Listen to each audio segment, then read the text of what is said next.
Alam mo ba kung anong napapansin ko? Minsan, mas pinag-iisipan pa natin ang shampoo kesa sa tulog natin.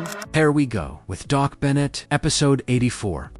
Hi, I'm Dr. Bennett, a hair restoration specialist. At hindi ko sinasabing hindi importante ang shampoo. Pero kapag may patient na lumalapit sa akin dahil sa hair thinning or hair shedding, bihira akong magsimula sa tanong na, anong shampoo mo? Madalas kong itanong, kumusta ang tulog mo? Kumusta ang stress mo? Kumusta ang overall health mo? Kasi ang buhok, hindi naman nabubuhay ng hiwalay sa katawan. Kung puyat ka palagi, pagod palagi, at stressed palagi, hindi ibig sabihin na iyon agad ang dahilan ng hair loss mo. Pero ibig sabihin, may mga factors tayong dapat tingnan bukod sa mga produktong ginagamit mo. At minsan, dito tayo nalilihis. Naghahanap tayo ng bagong shampoo, bagong serum, bagong supplement, pero hindi natin natatanong kung okay ba talaga ang mga habits natin araw-araw. Dahil sa maraming pagkakataon, ang buhok ay hindi lang nagre-react sa nilagay mo dito. Nagre-react din ito sa nangyayari sa katawan mo.